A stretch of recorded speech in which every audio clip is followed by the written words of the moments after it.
Hey guys, NV here, and in this video, we're going to do yet another text effect. This one's going to be very easy, or should be. So what I want to do though is create a new document. I'm going to keep my dimensions as they are, and I'm going to name this one Text Effect 7, and click Create.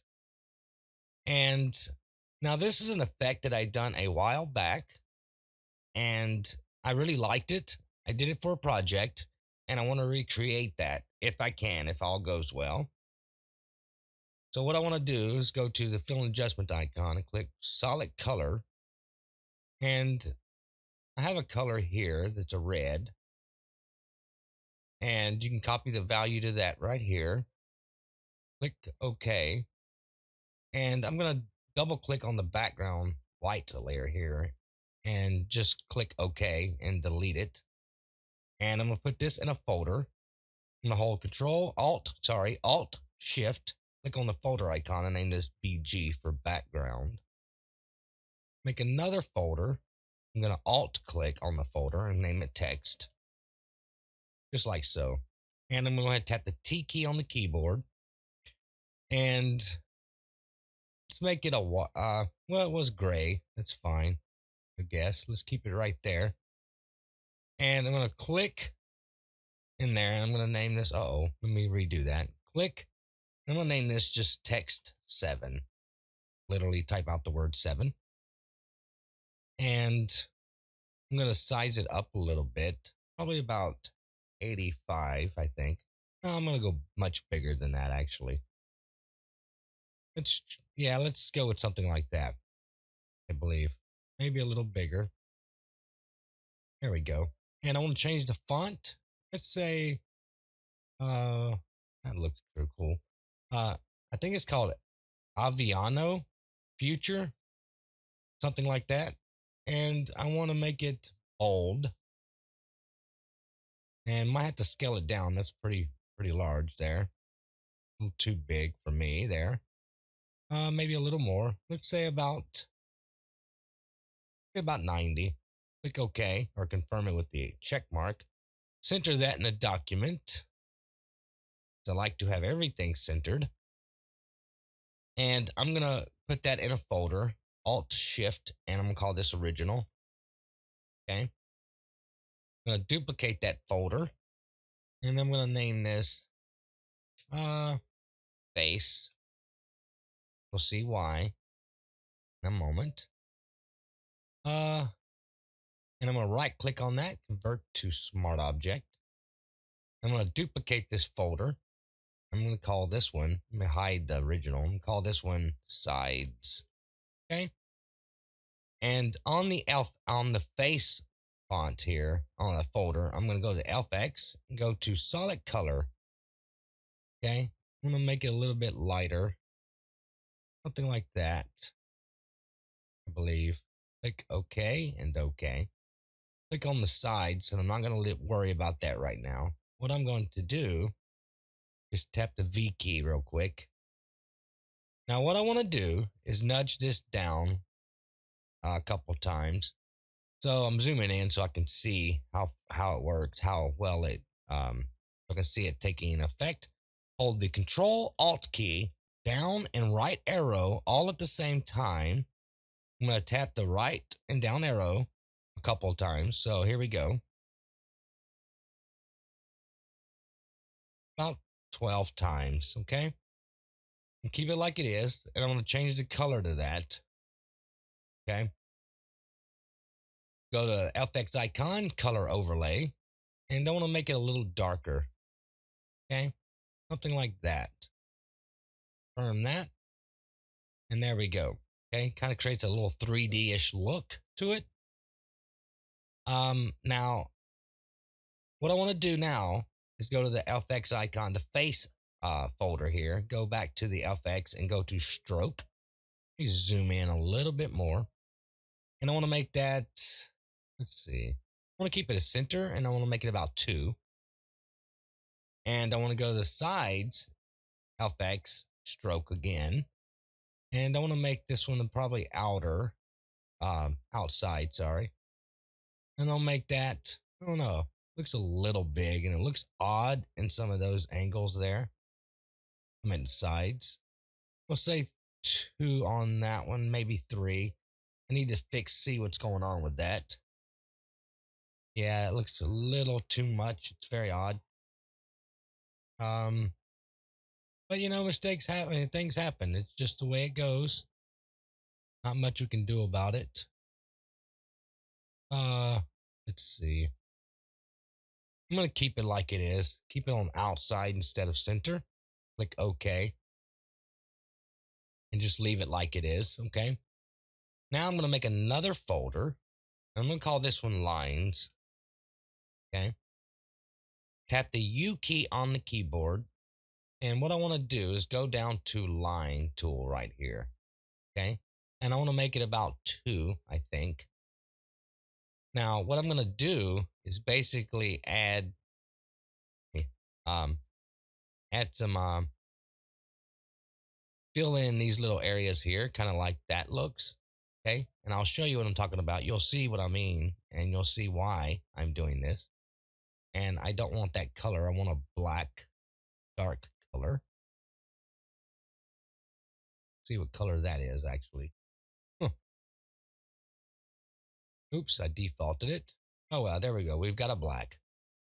And what I'm going to do is go ahead and start adding it to these here, these corners. Okay. And filling in all the areas that are empty like this. I'm going to do this one here too. So I'm just going to come in here and just start filling in all these little blank, empty areas. A little time consuming, but I promise you it will be worth it. Visually, it will look quite nice.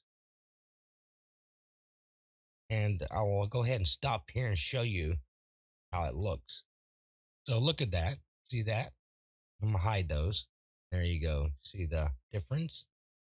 Looks a lot better, right? So I'm gonna go ahead and start filling in all these little blank areas, empty areas here. And it just helps tie it all in. Oops, it looks really nice. And it's very easy to, when it comes to this type of thing like this, it's very easy to miss little details like this too. So you got to make sure that you get them all. But this is an older project I did a long time ago, and I loved how it looked and turned out. Now I can't remember exactly how it looked. I didn't load up my old project. I should have loaded it up because I'd like to do quite a few text effects that I used to that I've done for projects a long time ago, and show you guys the effects and show you how to create them. Um, that way, you can kind of see how it works. And plus, I love doing text work anyway. I always have, always enjoyed them. And I don't know, it's just some cases it seems therapeutic almost. I want to redo that one though and make sure it's in the corner. There we go. But these little details like this make a big difference and they can actually make or break a project pretty quickly as well, especially if you're doing it for a client and they're OCD or something like that. Uh, you will know about it because they will definitely not let you rest until that's fixed. So let's zoom out and see if we've missed anything. I don't think we did, but it is possible to miss things like that. It's just those little details that are easily missed. So far, it's looking. Oh, yep, right there. We missed one. Boom. See how easy that is? Fix that. And there we go. Uh oh, I'm on the outside and I don't like that. Let's fix that. Select just that. Delete it. Pretty difficult sometimes to get it just right. Sometimes you get a challenging one. Let's double check our work. all little corners here. There we go. That looks pretty darn good. I think we did well. I really do. And I'm going to go ahead and put that in a folder. I'm going to call it Text Effect 7. Space that out. There we go. And we could do one more little thing. I just want to see if I can't pull it off like I did back then. I don't know how well it'll look, but here we go. I'm going to duplicate this whole folder, okay? Just like so. I'm going to right click on that, convert to smart object. Take the move tool, hold the shift and control key and down and right arrow. And I'm just going to kind of move it in like that. Just kind of tap it forward a little bit. And by the way, oops. So control shift down the right arrow a couple times, and to let go of the shift key, and you can nudge it and just hold the control key. And you can nudge it with the left and up arrow key, kind of get it closer to the text. And what I want to do is kind of turn the opacity down to say like, let's say 40. How that looks. Brings back memory. But yeah, that looks pretty good. And if we wanted to, we can duplicate that one more time and do it again. Okay? Just like so. Nudge it in there and duplicate, make that smaller so we can turn the opacity down to that one to say like 20 or 15. Look at that. It's pretty cool, right? And I like it. I really do. I think it looks pretty cool. Now you can see some overlapping right here. And the trick to fix that is we can control click. Let's name this actually Text Effect 7. And I'm going to just put parentheses, reflection, reflection 1. And we'll copy that and call this one 2. Okay, let's click on reflection 1. And we're going to go ahead and mask that one. Oops, that's the wrong way. Control, Shift, and I to invert the selection. And we're going to mask that out. And just click on this little mask icon. Okay. And there you go. Kind of takes care of that overlap issue right there. And that looks pretty good. I really like how that turned out. And you could probably select the main text right here and turn the opacity down, make it look appear see-through just a little bit, like 85 or something like that. That's again, if you wanted to. I'm not saying do that, but it's kind of cool. I'm gonna turn that back up. But I like the result of that. I think that looks real nice. And you can do some real cool stuff to this even more. You can texture the text face here. And I'm gonna go ahead and put these in a folder, and I'm just gonna name these reflection. Okay, why not? And I do want to save this project because I don't want to lose what I have. So I'm going to go to File and Save As. We've already named it Text Effect 7. Save it as an image as well. And there we go. That looks pretty darn cool. And we start it from this here to that. I think that turned out pretty darn cool. So I'm going to go ahead and wrap things up here. And until next time, I will see you in another video.